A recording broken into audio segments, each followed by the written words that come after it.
ఏ mystery అయినా వినటానికి చాలా బాగుంటుంది. ఎందుకంటే మిస్టరీకి కళ్ళు చెవులు ఉంటాయి, కానీ మెదడుండదు. ఇక విషయానికి వస్తే భూమి మీద ఉన్నటువంటి అతి పెద్ద మిస్టరీస్ లో బెర్ముడా ట్రయాంగిల్ ఒకటి. ఉత్తర అట్లాంటిక్ మహాసముద్రంలోని బెర్ముడా, మియామి, పోర్టోరికో మధ్య ఉన్న ప్రదేశమే బెర్ముడా ట్రయాంగిల్. త్రిభుజాకారంలోని ఈ ప్రదేశంలో పదుల సంఖ్యలో విమానాలు, ఓడలు మాయమయ్యాయి. గత 100 సంవత్సరాల్లో ఇక్కడ 1000 మందికి పైగా చనిపోయారు. అందుకే దీన్ని డెవిల్స్ ట్రయాంగిల్ అని కూడా అంటారు.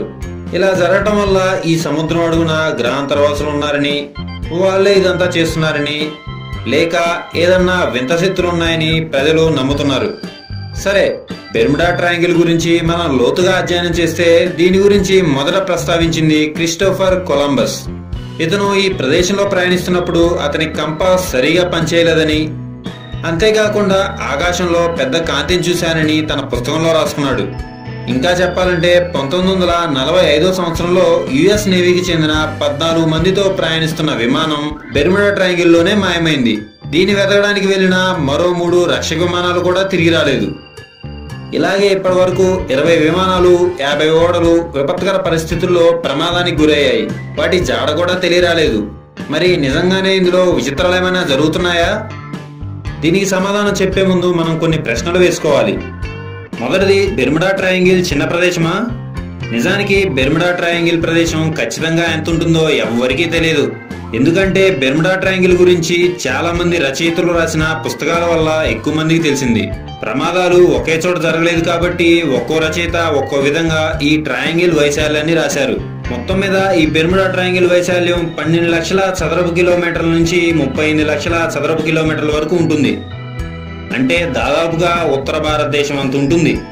రెండో ప్రశ్న, వేరే ప్రదేశాల కంటే ఈ బెర్ముడా ట్రయాంగిల్లోనే ఎక్కువ ప్రమాదాలు జరిగాయా? ఖచ్చితంగా కాదు. బెర్ముడా ట్రయాంగిల్ ఎప్పుడూ విమానాలు, ఓడలతో రద్దీగా ఉంటుంది. ఇలా రద్దీగా ఉండే ప్రదేశాలు చాలానే ఉన్నాయి. అసలు బెర్ముడా ట్రయాంగిల్లో కంటే వేరే ప్రదేశాల్లోనే ఎక్కువ ప్రమాదాలు జరిగాయి. మూడోది, మరి బెర్ముడా ట్రయాంగిల్ కి అంత పాపులారిటీ ఎలా వచ్చింది? మొదట 1964లో విన్సెంట్ అనే వ్యాస రచయిత దీని గురించి రాశాడు. ఆ తర్వాత 1974లో చార్లెస్ బెర్లిచ్ అనే రచయిత ద బెర్ముడా ట్రయాంగిల్ అనే పుస్తకాన్ని రాశాడు. ఇతను దెయ్యాలను, గ్రహాంతరవాసులను బాగా నమ్ముతాడు. అందుకే జరిగిన ప్రమాదాలకు వీటికి లింకులు పెట్టి చిత్ర విచిత్రాలు తన పుస్తకంలో రాశాడు. ఇంకేముంది, జనాలు ఎగబడి కొనేశారు. ఆ తర్వాత కొన్ని వందల పుస్తకాలు, టీవీ షోలు, మ్యాగజైన్లు పుట్టుకొచ్చి ప్రపంచం మొత్తం దీని గురించి తెలిసిపోయింది. అయితే 1975 సంవత్సరంలో లారీ కచ్ అనే journalist the Bermuda triangle mystery solved అనే పుస్తకాన్ని రాశాడు. ఇతను బెర్ముడా ట్రయాంగిల్లో 1840 సంవత్సరం నుండి 1973 సంవత్సరం వరకు జరిగిన ప్రమాదాలన్నింటిపై పరిశోధన చేసి రాశాడు. ఇతను కొన్ని ఆసక్తికరమైన విషయాలను చెప్పాడు. బెర్ముడా ట్రయాంగిల్ గురించి రాసిన పుస్తక రచయితలు అసలు ఏ పరిశోధన చేయకుండా రాసేశారట. ముందుగా వచ్చిన పుస్తకాల్లోని విషయాలను కాపీ కొట్టి రాశారట. వీళ్ళు రాసిన కొన్ని విమానాల పేర్లే లేవట. బెర్ముడా ట్రయాంగిల్ గురించి సైన్స్ ఏం చెప్తుందో చూద్దాం. ఇంత పెద్ద ప్రదేశమైనటువంటి బెర్ముడా ట్రయాంగిల్లో జరిగిన ప్రమాదాలన్నీ ఒకే కారణం వల్ల జరగలేదు. ఆయా ప్రమాదాలు అక్కడ పరిస్థితుల కారణాల వల్ల జరిగాయి.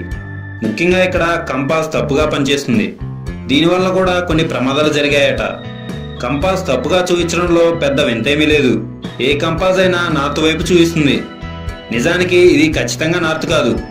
టూ నార్త్ నుంచి 20 డిగ్రీలు తప్పుగా చూపిస్తుంది. దీన్నే కంపాస్ వేరియేషన్ అంటారు. అందుకే కంపాస్ తయారు చేసేటప్పుడు ఆ 20 డిగ్రీలు మార్చి తయారు చేస్తారు. కానీ ఇక్కడ నార్త్, ట్రూ నార్త్ ఒకే లైన్ మీద ఉంటాయి. అందువల్ల ఇక్కడ కంపాస్ తప్పుగా చూపిస్తుంది. అంతేకాకుండా ఇక్కడ గల్ఫ్ స్ట్రీమ్స్ కూడా ఉంటాయి. దీనివల్ల సముద్రం చాలా వేగంగా ప్రయాణిస్తుంది. వీటి వల్ల పెద్ద పెద్ద అలలు, ఎంత పెద్ద వస్తువైనా వాటికి ఎదురు పడితే లాక్కొని వెళ్ళిపోతాయట. వీటితో పాటు ఇక్కడ భయానకమైన వాతావరణ పరిస్థితులు ఉంటాయి. ఒక్కసారిగా వాతావరణం మారిపోతుంది. పెద్ద పెద్ద తుఫాన్లు, సుడిగుండాలు ఏర్పడుతుంటాయి. కొన్నిటినైతే శాటిలైట్ కూడా గుర్తించలేదట. ఈ మధ్య నాసా తీసిన శాటిలైట్ ఇమేజ్ ని వాతావరణ పరిశోధకులు చూసి షాక్ అయ్యారు. వారు ఆ ఇమేజ్ ని జాగ్రత్తగా పరిశీలించి చూస్తే అక్కడ హెక్సాగోనల్ క్లౌడ్స్ ఉన్నాయట. ఇవి ఎయిర్ బాంబ్స్ ని తయారు చేస్తాయి. ఈ ఎయిర్ బాంబ్స్ వల్ల గాలి గంటకు 270 కిలోమీటర్ల వేగంతో ప్రయాణిస్తుందట. దీన్ని బట్టి బెర్ముడా ట్రయాంగిల్ అసలు మిస్టరీనే కాదని తెలుస్తుంది. ఎప్పుడైనా ఒక విషయం గుర్తుంచుకోండి, ప్రతి దాని వెనుక సైన్స్ ఉంటుంది. అందుకే మన పూర్వీకులు సైన్స్ అయిన వేదాలను రాశారు.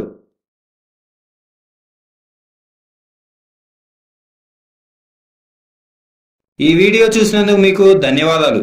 ఇలాంటి మరిన్ని వీడియోస్ కోసం మా ఛానల్ డి ప్లానెట్ ని సబ్స్క్రైబ్ చేయడం మర్చిపోరు కదూ.